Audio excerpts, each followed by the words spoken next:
자, 이어서 91페이지 용도주구에 대하여 한번 보도록 하겠습니다. 이 용도주구는 토지용을 규제하고자 용도 지역 위에 중복, 중첩해서 지정해 나갈 수가 있는데요. 이 용도주구는 종류가 9개가 있습니다.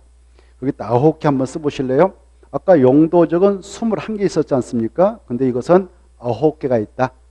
그 용도지구라고 하는 것을 보면은 1번 경관지구, 2번 쭉 보면 고도지구, 방하지구, 방제지구, 보호지구, 취락지구, 개발진지구 넘어가서 보시면 특정 용도 제한지구, 9번 복합 용도지구. 이 9개 이름을 묶어서 4자로 용도지구를 한다 이렇게 알아주십시오. 용도지구 하면 9개. 9개를 4자로 추가하면 뭘 한가? 용도지구 이렇게 일단 체크해 보시고, 이 넘어가서 보시면 이렇게 용도지구가 정되면요 95쪽 용도지구에 따른 행위자이 가해집니다. 행위자 각각의 지구별로 지정 목적을 달성하기 위해서 여러 가지 개발행위, 건축행위, 제한 이런 것들을 행위자라는데 행위자를 받게 되는 겁니다. 자, 이렇게 제한을 가해서 바로 그 지구의 지정 목적을 달성해 나가고 있다는 거. 97쪽 하나 볼까요? 97페이지 보시면은 여러 가지 용도 지구 중 자연 취락주라는 게 있습니다. 이 취락지구 중에서도 자연 취락주는 바로 시골에 불악에다 지정하거든요. 불악을 마을을 취락이라 합니다. 그 취락을 정비해 나갈 때에 주로 취락주다 이렇게 지정해 나가는데요. 이 자연 취락주로 지정되어 있는 곳에서 건축물을 건축할 때는 이것만 건축할 수 있다 이렇게 되어 있지 않습니까? 그런데 이런 자연 취락주구 내에 여러분이 땅을 중개해 나가게 됨에 있어서 그 땅을 매입해 가지고 건축물을 건축하려는 토지 매수인이 이 땅에다 법적으로 이런 것들을 건축할 수 있다는데 몇 층까지 건축할 수 있나요? 물어보면 4층 이하지요. 5층 이상은 안 됩니다 라고 해야 됩니다. 이것도 2번이나 출제됐거든요. 몇 층이 앞게 못 치냐? 4층 이하밖에 못 친다. 이 정도는 살짝 돈으로 체크해 보십시오. 자, 넘어가 보시고 쭉 일단 넘어가셔서 다음에 또 자세히 보겠습니다만은 100페이지 보시면 용도구역이 나옵니다. 거기다 용도에다 5개 일단 써봐. 이렇게 5개, 5개 그 말이죠. 5개. 내 용도구역 하면 몇 개를 말하는가? 5개다. 일단 큰 목차를 보면은 개발 장구역 있죠. 우리는 개발 장구역 흔히 그린벨트 이렇게 하지 않습니까? 들어봤나요? 그린벨트, 녹색 지도로 보존해서 개발 못한다 이거 아닙니까? 그래서 이 개발 장구역이 있고요. 그 옆에 도시자원 공구 있고 수산자원 복이 있고 시가와 조정이 있고요. 또 넘어가서 보면 쭉 가서 한참 가다 보면 한참 가보세요. 106페이지 입지 규제 최소 구역이 있습니다. 이렇게 5개를 묶어서 이걸 뭐라고 하냐? 용도구역. 106페이지 보면 입지 규제 최소 구역 있죠. 그래 용도구역은 몇 개 있냐? 5개. 이름 개발 제한구역, 도시장 공구역, 수산장 포구역, 시가와 조정구역, 입지 규제 최소 구역이 있다. 이 5개를 4자로 뭐라고 하냐? 용도구역. 용도구역 아까 3차적 토지용을 규제하게 지정한다고 그랬죠. 자, 일단 맛만 보고 이런 것들이 지정되면 각각의 구역에서도 건축에 제한이 있게 됩니다. 넘어가서 보시면 한참 나가서 보시면 그 116페이지 지구 단위 계획이 나올 겁니다. 지구 단위 계획구역. 일단 용어를 한번 보자 이거죠. 지구 단위 계획구역하고 지구 단위가 있죠. 자, 어느 지역이 있다. 이 지역도요. 과거에 개발되어서 이렇게 조성이 되어질 때 말이죠. 이 지구 단위 계획구를 정했던 겁니다. 그래서 이 일대를 계획적으로 개발해서 이렇게 지금 만들어놨는데, 야 이쪽 부지는 시청 넣을 거야. 시청 부지 넣을 거야. 이쪽은 이렇게 바로 상업시설을 집어 넣을 거야. 이렇게 해서 여기는 도로 집어 넣을 거야. 이렇게 해서 판을 짭니다. 판을 짜서 그 지역을 아주 상세하고도 구체로 개발을 해서 조성을 해 나갈 필요가 있다라고 할 때 먼저 구역을 지정하는데 그 구역을 지구 단위 계획 구역 이렇게 표현하고요. 그 구역을 지정한 놓았다면 이 장소 이렇게 개발과 정비를 통해서 이렇게 딱딱 판을 짜서 개발하고 정비해서 조성할 거야 라는 내용의 계획을 만들어서 고시한데 그 계획을 지구 단위 계획 이렇게 표현합니다. 지구 단위 계획. 그래 이렇게 지구 단위 여기 봐보세요. 지구 단위 계획 구역이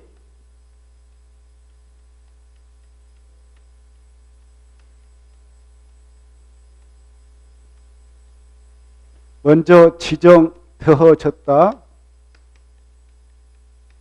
그래 이 안에 개발해 가지고 나갈 때 이 지역을 보다 굳히고 상세히 개발해서 보다 아름답게 조성하려면 이 지역에 필요한 뭐가 정말 짜임새게 놓여져야 되냐? 계획적으로 기반설입니다. 기반설.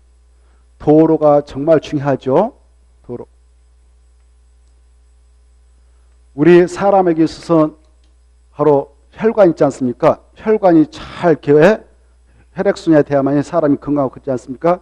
이 하나의 개발된 장소도 원활하게 운영되려면 도로 흐름이 중요합니다. 교통 흐름이 중요하단 말이에요. 그래서 이런 것들을 기반설한데 이 도로는 여기다 배치할 것이다. 그리고 그 규모는 이렇게 할 것이다. 뭐 24선이다, 18 이런 것들을 미리 계획으로 딱딱 정합니다. 그 계획이 지구 단위 계획, 지구 단위.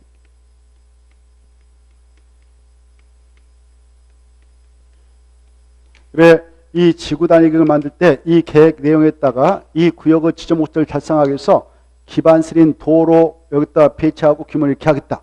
그리고 공원을 여기다 배치하고 규모를 이렇게 하겠다. 여기다 시청 넣고 규모를 이렇게 하겠다. 그리고 여기는 봐보세요.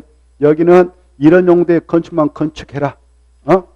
바로 여기는 아파트라고 하는 건축만 건축해라. 여기는 공공시설만 집어넣어라. 여기는 바로 제 업무시설만 집어넣어라. 그리고 여기는 교육시설만 집어넣어라. 이렇게 딱딱 판을 짜줍니다. 그 계획이 무슨 계획이냐? 지구 단위, 지구 단위 계획. 다음에 우리가 공부합니다. 그래 이렇게 모측을 보다 구체적 상세하게 그리고 계획적으로 개발과 정비를 통해서 조성해 나가고자 할 때에는 먼저 무슨 구역을 지정해 놓는가? 지구 단위 계획 구역. 그리고 나서 이 장소의 지정 목적을 달성하기 위해서 그와 관련된 내용의 계획을 수립해서 고시한데 그 계획을 뭐라고 하냐? 지구 단위 계획을 합니다. 이 지구 단위 계획을 만들 때는 이 장소를 이렇게 만들겠다라는 내용을 싹 포함하는 게 필요한 거다. 그래서 딱 고시하면 이 장소는 이게 확정 고시되면 이 계획의 내용들만 여기에다 바로 적용해서 바로 개발과 정비에서 조성해 나갑니다. 그래 이 구역에 있는 땅을 만났다. 이 장소에 이게 확정되어 있다 그러면 이 장소에서는 이게 법이 되어버리는 거예요. 이게. 이 계획대로만 이걸 개발해서 이용해야 합니다. 왜 여기 건축물 건축할 때 여기는 바로 단독택의 건축만 건축해라 라고 되어 있다면 여기 있는 땅 구입해 가지고는 단독택밖에 못 치죠. 여기다 무슨 바로 제1종 권리생활 상가를 진다 이거 안 되는 거예요. 단독택만 쳐라 그러면 단독택만 쳐야 돼요. 그리고 여기는 아파트만 건축할 수 있다 그러면 아파트밖에 못 지는 거예요. 이것은 무슨 계획에서 그렇게 규제해 버린다고요? 지구 단위 계획을 만들어서 이런 것들 우리가 공부할 겁니다. 자, 그래 이런 지구 단위 계획을 지정할 때 어디다 지정하고 누가 지정하고 나서 이 장소에 이런 개발 정비를 하게 한 이 계획은 몇 년에 만들어서 고시하는가? 만들어서 고시하면 법적으로 구속력이 있어 그 계획들만 그 장소를 이용하도록 되어 있는데 이것은 몇 년에 만들어서 고시하냐면은 3년에 만들어서 고시를 하게 됩니다. 그래 여러분들이 실무적으로 이 구역에 있는 땅을 만났다 그러면 여기다 뭘 건축할 수 있을까 법적으로 이걸 알고자 할 때는 여기에 확정 고시되어 있는 이 계획의 내용을 봐야 되는 겁니다. 이걸 알겠죠? 무슨 계획을 봐야 된다? 지구 단위 계획.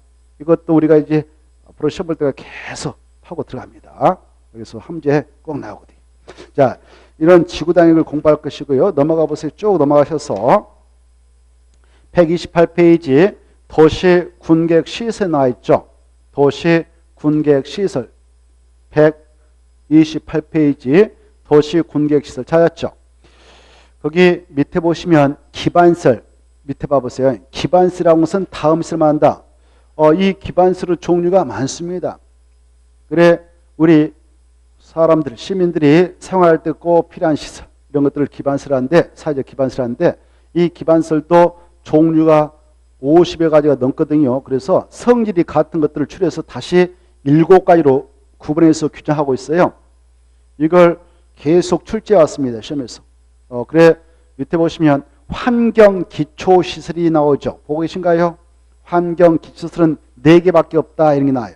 4개. 환경기초시설은 4개밖에 없는데 4개 아니라 또 추가됐죠. 그거. 하나, 둘, 3개, 4개, 5개, 6개.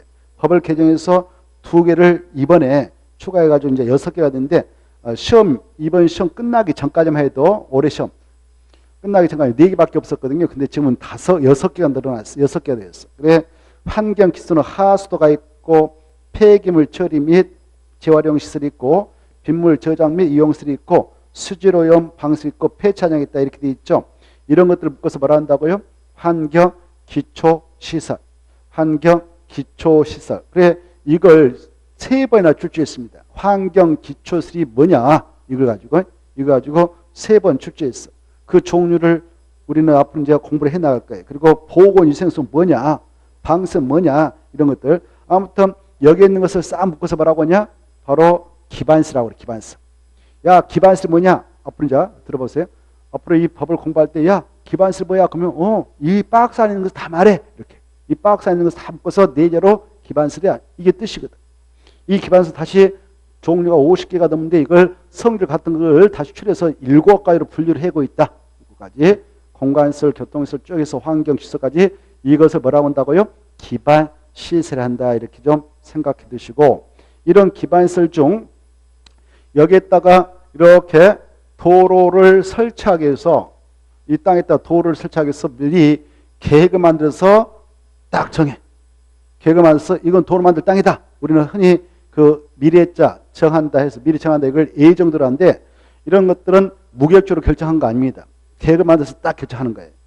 계획을 통해서 딱 정했다. 이렇게 결정남이 이제 계획으로 결정해 놨으니까 도시에 있다 그러면 도시계획서를 하고 이 땅이 군 쪽에 있다. 저기 옥천군에 있는 땅에 있다 그러면 군 쪽에 있다 했다면 군계획서라고 그래요.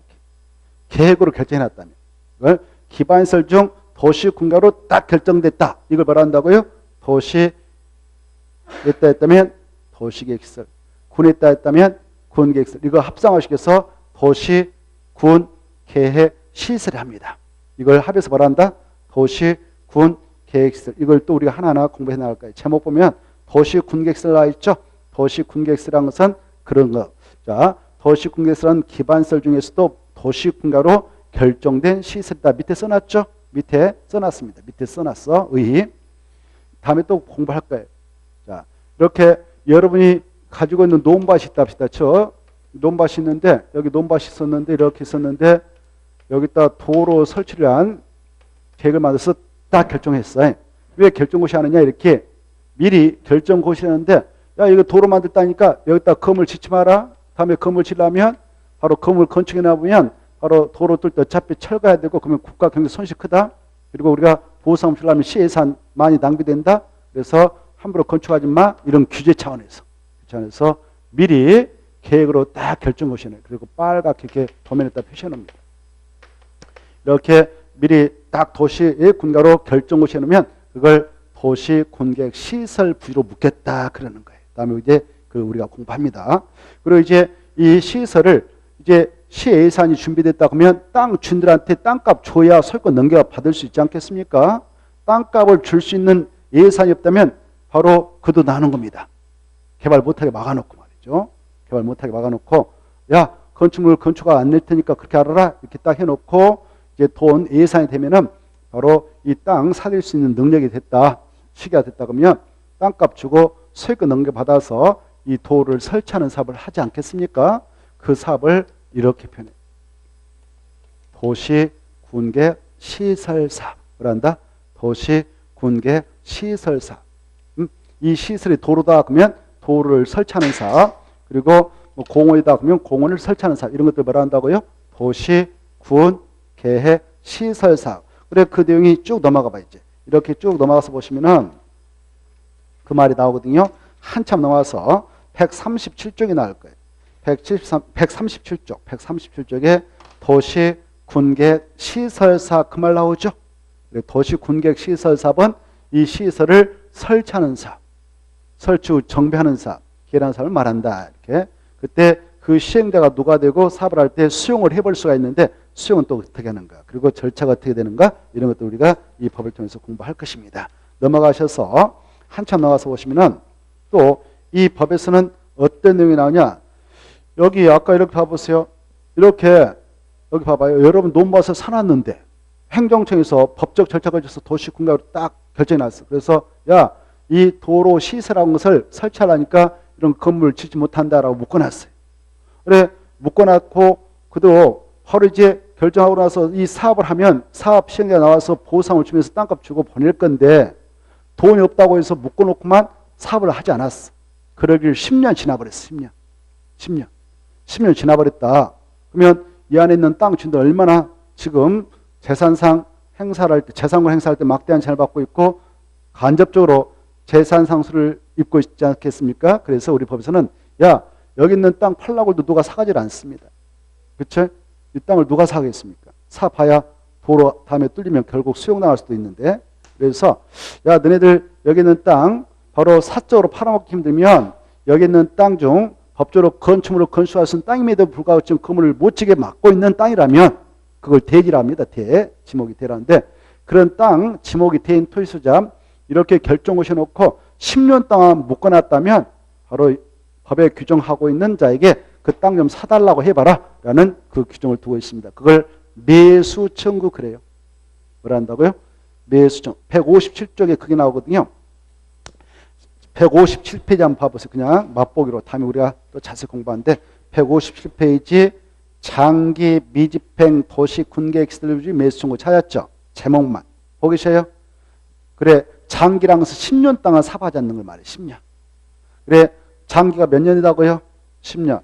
장기 10년 동안 이렇게 야 건축물 건축하지 마 라고 딱 묶어놨어. 묶어놓고 예산이 없어가지고 방치했어. 그걸 장기 미집행했다. 사업을 못했다 아직. 그런 부지가 있다.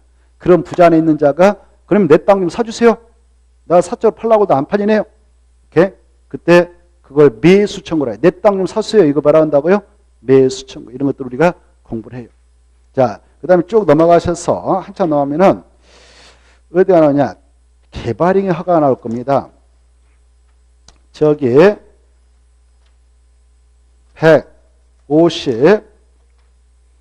163페이지. 자, 이 여러분이 땅을 가지고 있어요. 토지를 가지고 있어요. 그 토지에다가 여러분이 마음대로 개발행위 할 수 있냐? 개발행위 하도록 자유롭게 인정을 해버렸다. 이 땅 주인들한테 너네 땅이 너네 나라에서 개발해서 사용해버리라고 허용하고 있다면 어때요? 사익을 극대화시켜서 나갈 수 있을성 싶지만 결국은 서로 불행해질 수도 있다고 그랬지. 지난주 말씀드렸을 거예요. 그렇죠? 여기 아직 개발되어 있지 않은 땅이 있는데 이 땅은 가부 것이고 주변 땅은 A 거, 뭐 B 거, C 거, D 거, E 거 이런 사람들 땅을 가지고 있다. 그래 아직 개발되어 있지 않은 땅인데 갑이 들어와서 전원주택을 딱 건축해서 사용하고 있는데 이 친구들이 그 다음에 막 후발주로 막 지 마음대로 건물 건축해서 개발해서 사용해버린다. 그러면 어떻게 했습니까? 엉망진창이 되어버렸죠. 그래서 야 이건 바로 규제하겠다. 허가받고 해라. 법에서 허용하면 허가 내줘서 하도록 하겠지만 법에서 인정하자면 허가 안 내겠다. 이렇게 막고 있습니다. 이걸 개발행위 할 때 허가를 받도록 한다 해서 개발행위 허가제를 합니다. 그래 이 개발행위라고 하는 것은 이렇게 건축물을 건축해서 이용하는 행위도 개발행위지만 대표적인 개발행위지만 그래도 여기다 공작물을 설치해서 이용할 수도 있어. 공작물을 뭐 여기다 광고탑을 친다, 광고탑을 만든다든가 그런 것들이 공작물입니다. 이런 공작물을 설치하는 행위도 개발행위고요. 그냥 땅을 미는 행위, 성토한다, 절토한다. 그래서 땅을 만드는 행위, 이걸 토지 형질병이라고 합니다. 이런 행위도 개발행위고요. 그 다음에 바로 산에 있는 것, 도를 캐온다, 바닷가에 있는 도를 캐온다. 이런 것들을 토속채취라 합니다. 토속채취. 이런 것도 개발행위를 보는 겁니다. 그리고 한 필지를 수피로 쪼갠다. 이걸 이렇게 막 쪼갠다. 이렇게. 이것도 토지 분할을 하는데 이것도 개발행위가 보는 겁니다.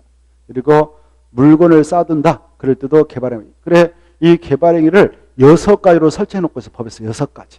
몇 가지가 있다고요? 6가지. 거기 보면 163페이지 자 건축물의 건축 하나, 공작물 설치 둘, 토지 환경물 셋, 토속 취지 넷 넘어가서 보면 토지 분할 5 넘어가 보세요. 그 물건을 쌓아두는 게 해서 총 몇 가지가 있다고요? 6개. 이 6개를 묶어서 뭐라 한다고요? 개발행위 그래요. 뭐라 한다? 개발행위. 개발행위. 이 행위를 할 때는 허가 받고 해라 그 말입니다. 허가 받기 위한 절차는 이렇다. 허가 안 받고 하면 처벌하겠다. 3년 이하 징역 또는 3천만 원을 범죄하였다. 그런데 이 6가지 행위를 할 때에 다 허가 받도록 한다면 우리 국민들 대부분 법을 위반해가지고 이 규정을 위반해서 감옥에 가지 않을 수가 없단 말이에요. 그래서 가벼운 행위는 그걸 가벼운 행위를 이렇게 들어봐요. 가벼운 행위를 가볍다 해서 가벼울 경에서 경이라고 경. 그리고 가벼운 것을 경미한 행위 그래요. 경미한 행위. 뭐라 한다고? 경미한 행위. 그래서 경미한 개발행위는 야 허가 없이 그냥 해 이렇게 하고 있어. 그러면 어떤 행위는 경미한 행위에서 허가 없이 할 수 있을까? 이걸 우리는 이제 구분해서 공부하는 거 시험 공부예요. 그래? 야 여기까지는 경미한 행위니까 여기까지는 허가 없이 그냥 자유롭게 해라 이런 거. 이런 것들을 이 파트에서 우리가 공부를 해 나갈 것입니다. 개발행위 하면 몇 가지가 있다고요? 6가지. 거기 보면 그 명칭들을 가볍게 이런 것들을 개발행위 한다 이렇게 생각해 두시고요. 넘어가 보십시다. 쭉 넘어가셔서 그 다음에 182쪽 182쪽 보면은 개발행위에 따른 기반 설치 나와 있죠. 182쪽. 자, 아까 개발행위는 공부했죠. 개발행위 몇 가지가 있다고요? 6개. 기반설도 아까 살짝 맛봤죠. 도로 해가지고 엄청 많았죠. 이런 것들 기반설합니다. 그래, 기반설은 여러 가지가 있었습니다. 도로도 있고 수도 있고 하수도 있고 초등학교 학교 같은 것도 이런 것들 다 기반설이라고 해요. 공원도 있고 녹지도 있고 그런 건데 이런 기반설하거든. 여기 이 시내 있지 않습니까? 이 시내는 이미 1차적으로 개발이 되어 있죠.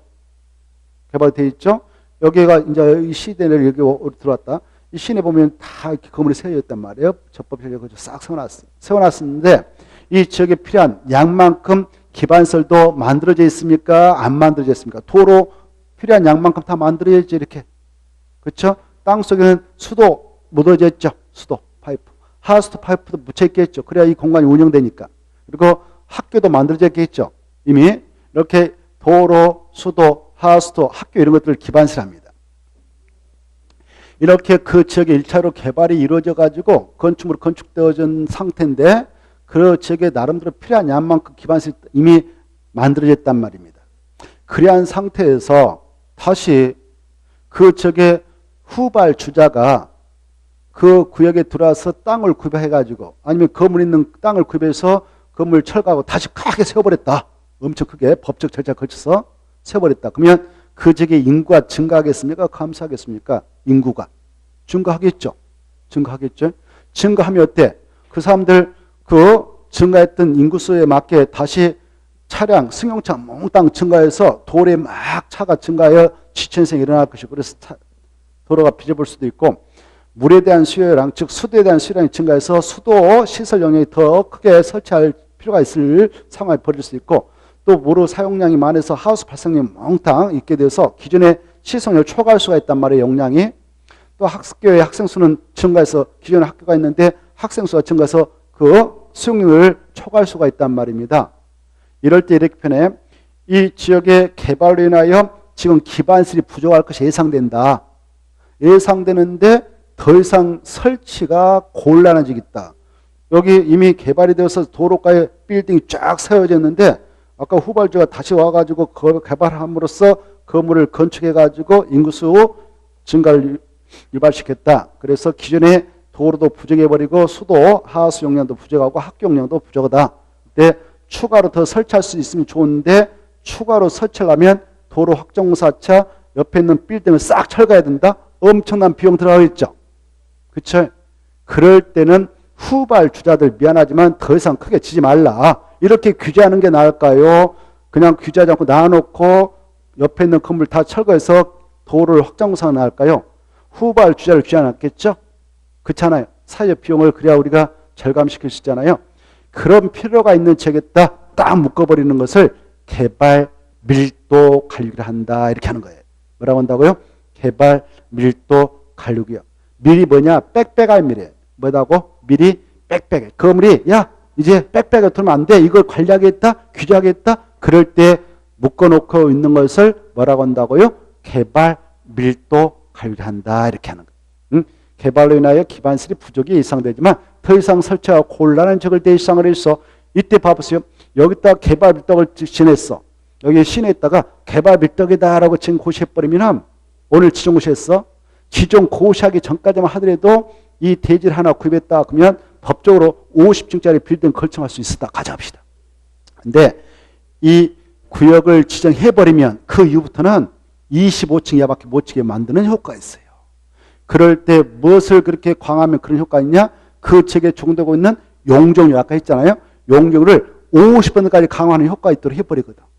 원래 50층을 질 수 있는 대지였는데 용적률을 50% 강화한다는 것은 절반으로 줄여버리겠다 그 말이에요.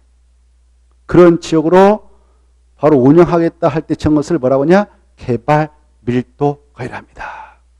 개발 밀도를 정해버리면 그 지역의 건폐가 용률을 강화하는 효과가 있고 특히 용률은 몇 %까지 강화하는 효과가 있도록 법에 명시적 규정을 두고 있냐? 50%. 이런 거를 이 파트에서 우리가 공부를 할 겁니다. 자, 거기에 넘어가 보시고 그 내용이 184페이지 나오거든요. 184페이지 7로 밑에 줄 가로 4번 지정효과. 지정가. 용적률은 얼마까지 강화해버린다고요? 50%. 그 말은 바로 절반으로 줄여버리겠다. 건물 용량을. 넘어가 보시고 옆에 이제 기반시설 부담구역. 이 기반시설 부담구역은 이제 반대로 이 기반시설 부담은 반대 봐봐. 185페이지. 지금 여기가 지금 봐보세요. 여기 이 지역이 지금 시애각지대, 시애각지대.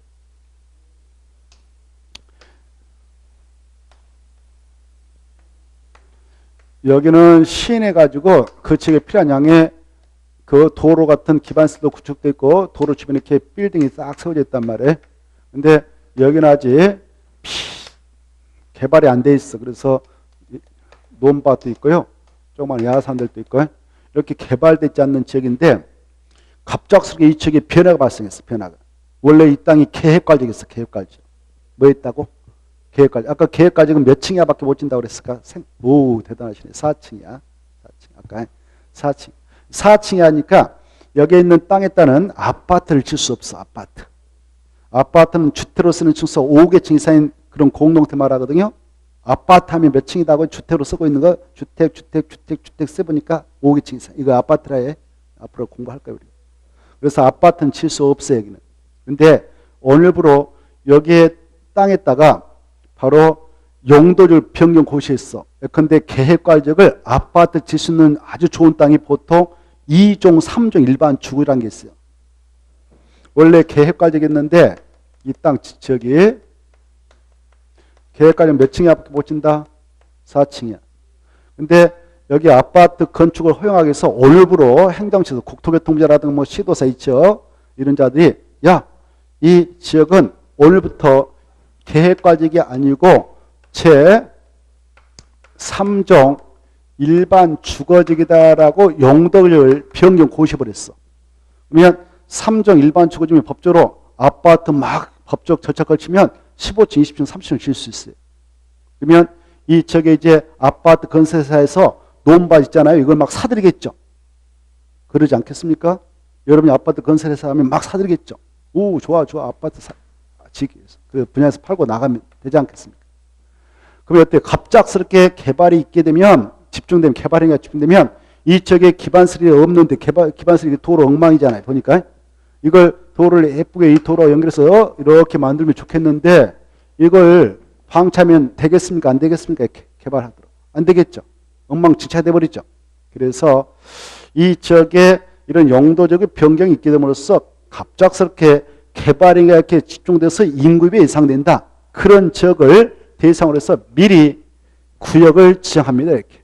그 구역을 뭐라고 지정하느냐? 기반시설 부담구역. 뭐라 한다고요? 기반시설 부담구역. 보시다시피 기반시설 부담구역 이미 개발되어 있는 지역에다 지정한다. 아직 개발되어 있지 않았지만 갑작스럽게 법적으로 변화가 발생해서 용도적으로 변화가 발생해서 개발인가 집중될 때 지정한다. 후자라고 했죠. 후자. 아직 기반시설인 도로, 공원, 녹지, 수도, 하수도, 초, 중, 고, 학교, 그 다음에 폐기물 이런 것들이 아직 설치가 되어 있지 않는 지역인데 갑작스럽게 그런 기반시설 설치를 필요로 하는 지역이 있다. 그럴 때 지정시 뭐다고요? 기반시설 부담구역이다. 이렇게 기반시설 부담구역을 저기 들어봐요. 기반시설 부담구역은 이와 같이 아직 개발되어 있지 않지만 갑작스럽게 개발이 침대해서 기반시설 설치가 빨리 필요하다. 그런 지역에다 지정해버리는 거예요. 지정하게 되면은 법적으로 여러분 땅 여기 있다. 논밭이 있었다. 논밭이 있었다. 가정해봐. 그러면 여러분들은 어떻습니까? 내 땅인데 나 마음대로 건축 좀 하자. 이렇게 할 수 있냐? 법적으로 그렇게 건축을 하도록 방치해 그러면 다음에 여기다 도로 만들어야 되는데 이렇게 딱 건축을 했다. 그럼 이거 철거할 때 보상 처리해야 되고 또 국가 경제 면에서 봤을 때 엄청난 경제 손실이 발생하겠죠. 그래서 야 미안하지만 이건 개발이 못해 라고 개발행 허가를 못 받아 막아버리도록 법에서 허용합니다. 그래서 1차로 3년 동안 허가 못 받아가 라고 막아놓고 아차하면 이거 도로 만들고 그러려면 시간 필요하잖아요. 그때 아차하면 2년 더 연장해서 5년 동안은 허가 못 받아 이렇게 할 수 있는 장소가 되도록 법적으로 허용하고 있어요.